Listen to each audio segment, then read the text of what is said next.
Good morning. Merry Christmas. Thank you.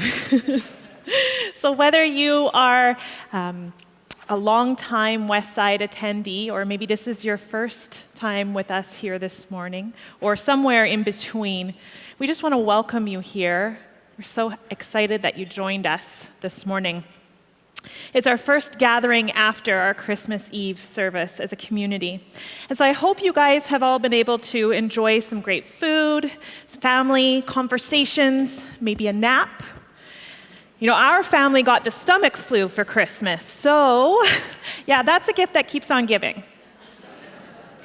But all is well, and I am happy to be here with you. So if you have your Bibles with you or your app, you can refer to those. Otherwise, I'm going to do a reading from Isaiah 9, 6-7, and we'll have the text up here for you on the screens. So for a child will be born for us. A son will be given to us, and the government will be on his shoulders. He will be named Wonderful Counselor, Mighty God, Eternal Father, and Prince of Peace. The dominion will be vast, and its prosperity will never end. He will reign on the throne of David and over his kingdom, to establish and sustain it with justice and righteousness from now on and forever. So here we are, in the from now on and forever part. You know, every December, once we get to this place, I kind of find myself kind of a strange place when all of our festivities and the whirlwind of Christmas winds down. You know, the carols begin to lose their zeal, and my senses become a little overstimulated with all the sounds and smells, and a sort of melancholy starts to circle in. So maybe you find yourself in this place, just ready to move on into the next season. And perhaps you've already packed up all your decor or are looking forward to getting rid of the clutter that Christmas can often bring. You know, this time of year can leave some of us feeling oversaturated, maybe even weary. So this season, I asked myself, why is it that there's so much relief that comes with packing away Christmas?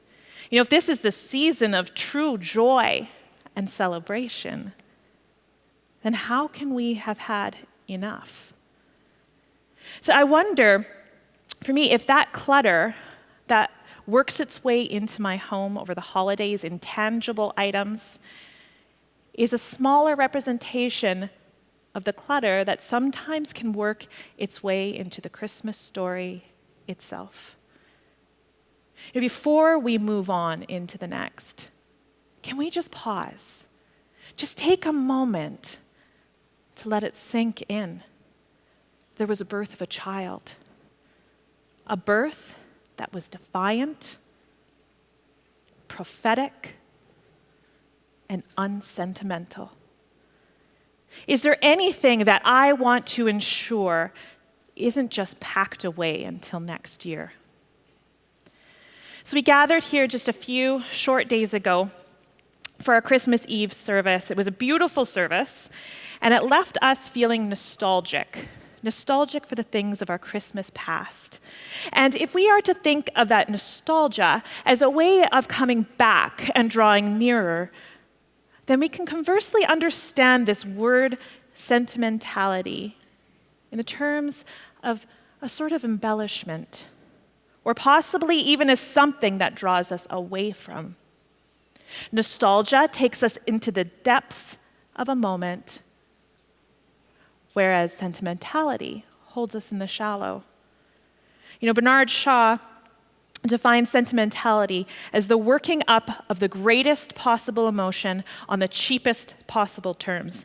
You know, that might seem a little heavy-handed, but I see this in my own cravings for sentimentality this time of year. And maybe some of you are going to be able to identify with this, some of you not, but I know there's at least a few of you out there who can. At no other point in the year are my standards for movie viewing so low. You know, it's like one time of year and one time of year only that I get completely invested in this like irrational, cheesy, ridiculously basic and patently unbelievable holiday movies. I don't even know what overtakes me. It's like come mid-November, I'm sitting there with the channel changer or the guide, and I'm just like clicking record to anything that lends itself to the eye rolls and the head shakes they call for. But I watch on. You know, really, it's harmless enough. Only, you know, it may be just the slightest indicator that somewhere in the mix of the season, I have taken ever so slight a shift into distraction. So we see this also in our embellishment of the nativity scene. You know, for the most part, we are accustomed and comfortable seeing the serene image of a beautiful young woman, a handsome man, a chubby pink baby all glowing in majestic light, while being surrounded by polite little animals and well-kept shepherds. You know, I too find comfort in the image that dons Christmas cards and is played out in hundreds of Christmas pageants each December. But the only problem with this scene is it isn't really the one that is offered to us in the Gospel of Luke, or in the Gospel of Matthew, or anywhere else in the Bible for that matter. You know, Fleming Rutledge, in one of her sermons, Somewhere Beyond Mindless Fluffland, points to this painting here by Hugo van der Goes, where the shepherds appear coarse, with crooked teeth and terrible haircuts. But see, their faces are being transformed with wonderment. Maybe the wonderment and awe on the faces of these ugly shepherds was signifying more than just a spectacle of a cute baby. You know, perhaps they knew that what they looked upon was more than the emotions of the newly born, but in fact, what they were witnessing was God having wrapped himself in flesh, humbling himself to the point of birth. You know, if they could believe that, well then, maybe they could believe that all the hopes and fears of all the years were really met in Bethlehem one night. So Jesus was born during the reign of King Herod. And when the wise men from the east had arrived in Jerusalem, they asked Herod, "Where is he who's been born King of the Jews? For we saw his star at its rising and have come to worship him." Hearing this, King Herod was deeply disturbed. So he sent the wise men to search for the child so he too could go and worship him. And the star led the wise men to the place of the child, and upon entering the house, they fell to their knees in praise, and they offered him presents of gold, frankincense, and myrrh. You know, having been warned in a dream not to return to King Herod, they went an alternate route home. And when Herod realized what had happened, he became enraged and ordered the massacre of all boys in and around Bethlehem who were 2 years old and under. The birth of Christ isn't followed by leaping lords or milkmaids milking, as a certain song would suggest, but rather the massacre of children. You know, it's a bloody story in which hope has to fight its way to the surface. The Prince of Peace enters into a world saturated in violence. But this birth announcement is the inauguration of a new kingdom, one that stands in contrast to any other kingdom, past, present, or future. The kingdom that is being overturned is a kingdom that relies on violence and exploitation and sacrifice of the innocent and marginalized for powerful gain. This is often a part of the story that we like to avoid because really, who wants to spend any time talking of things that are so dire and dark when we should be filled with comfort and joy? So right now, I know there's at least a few of you who are thinking, okay, she is not in charge of any future Christmas pageants. So I promise you here and now, no Christmas plays that center around genocide. But is the purpose of us revisiting this part of the birth story only to leave us in despair? See, I tend to think that as uncomfortable and interruptive as it may feel, the only way to understand the birth of God in human flesh is to know the context in which he came to a bloodied and desperate world. Light pierced through the darkness, and it has been displacing it ever since. It is a cosmic collide. So he entered into the world not in silence, but as a screaming babe, washed in a mixture of blood and amniotic fluid, ushered into this world through contractions, labored breaths, and exhaustion. Given the serene and still portraits of the event that have been etched in our minds, it would be quite normal for us to imagine the scene playing out in ways that feel less primal, less gritty, more subdued. But not unlike any other mother, for Mary, birth was hard.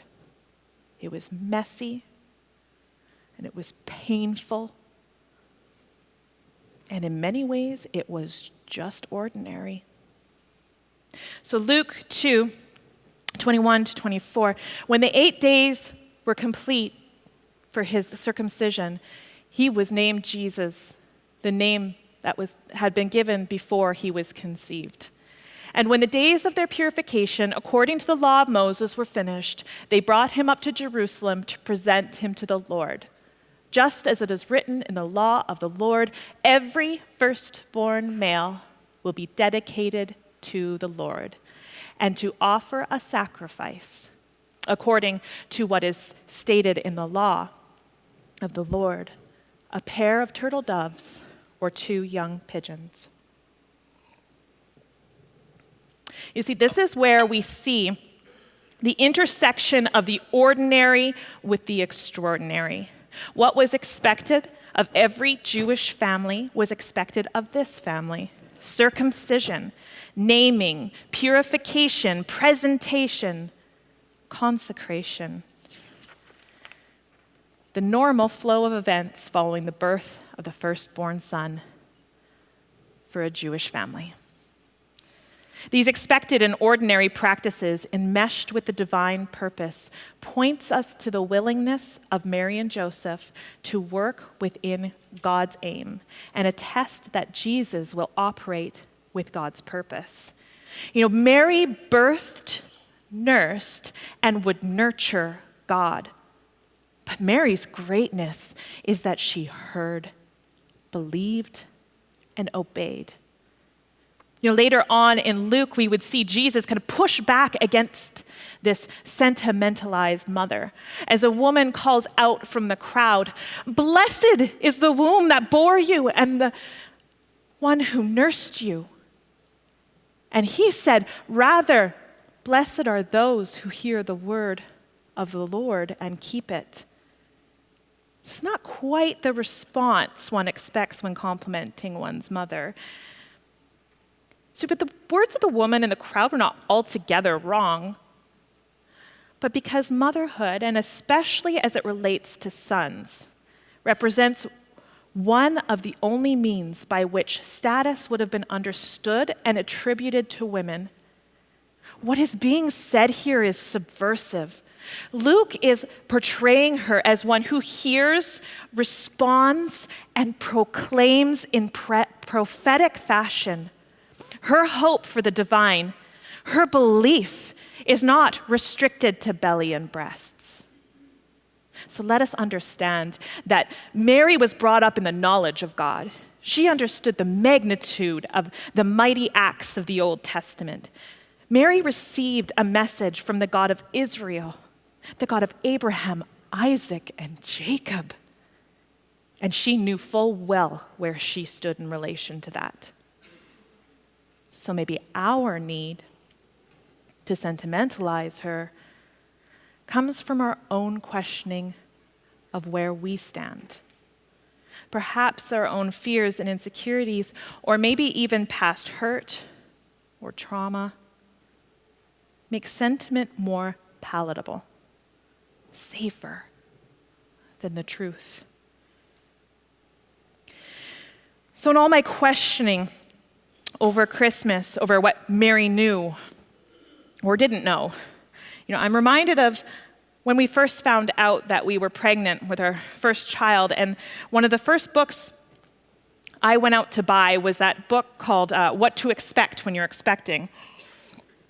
And anybody who's actually had a child, I don't need to tell you that that book couldn't possibly come up with every single worrisome question that a newly pregnant mother or parent might have.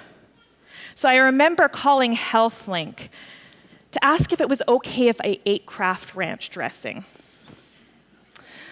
The long pause gave her away as a mix of irritated and confused. Well, I've never been asked that before, so I don't know. So I begged her, please, it's like the only thing that I want to eat, but the ingredients label says that there's egg in it, but you know what? It actually doesn't specify whether it's cooked egg, and that I can't have uncooked egg, and I really don't want to give my baby salmonella. So eventually she assured me all shelf-stable foods should be fine. And then politely asked me if I had any other questions. So many questions, but I had to bite my tongue for fear that I had already exhausted her patience with me. And just a few short days later, my pregnancy would run into complications, which ran into weeks and then into months, which would eventually find us at the bedside of a critically ill child. If you have ever been there, I do not have to tell you that there is no such thing as sentimentality while you're watching your child slip away. That's the kind of thing that you shed quickly, as the weight bearing down is suffocating enough. There is no editing the sounds that escape when grief shows up. They are unlike any other. Countless hours of staring and waiting. Days without shower or food. No. Nope. It's nothing resembling sentimentality. So it was a really long and difficult road, but eventually he proved every doctor wrong, and he survived. And maybe for you, journeying with a sick child isn't a part of your story. Maybe it's something different. A complicated parent relationship, a broken marriage, death of a spouse, or a child you end up on your knees praying for more times than you can count. Or conversely, maybe it's a child graduating or engagement, or holding your grandchild for the first time. Whatever it is, these moments that grab a hold of our hearts, the least of it is sentimentality. So if we're able to keep the birth of Jesus, the birth of our Savior, contained to a stable, illuminated in innocence, if we can just hold it there, then maybe things are really not as bad as they seem.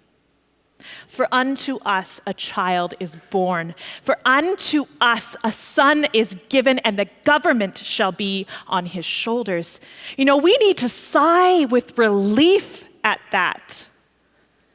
We just need to look at the outrage and the vitriol, let alone the poverty and war, to know just how badly we need someone to shoulder it.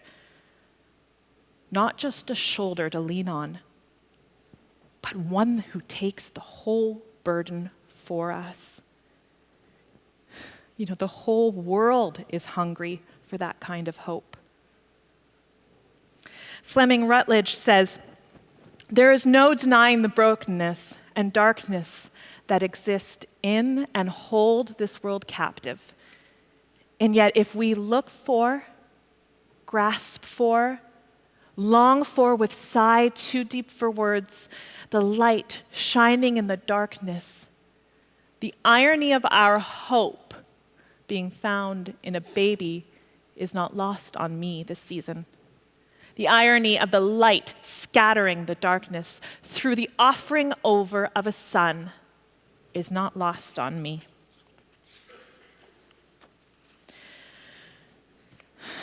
So we lose something when we strip the birth of Jesus down to sentiment, when we sanitize it to make it more palatable or maybe even tolerable. Christmas isn't just about forgetting the reality of darkness for a day or two, until the inevitable clearing of all of our clutter causes it to smack us in the face again.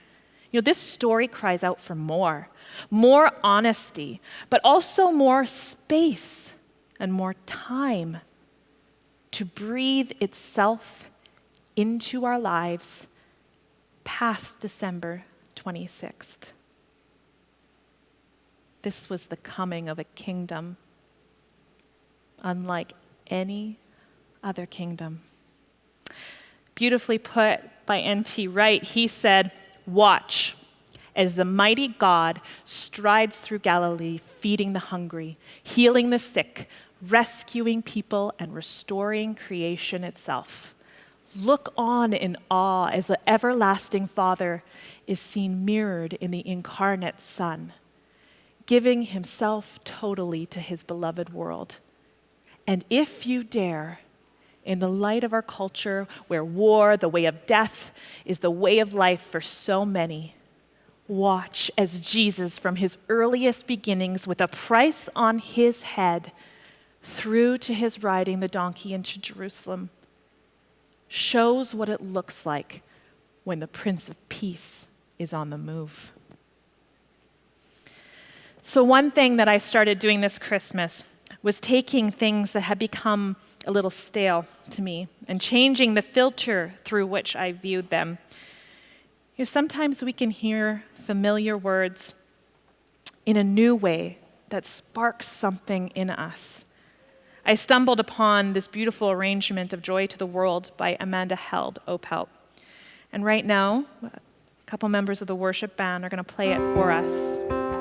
And my hope for you is that you hang on to the richness of this season just a little while longer.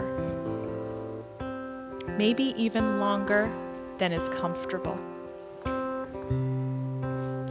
May the Lord bless you and keep you. May the Lord make his face shine upon you and be gracious to you. May the Lord lift up his countenance upon you and give you peace.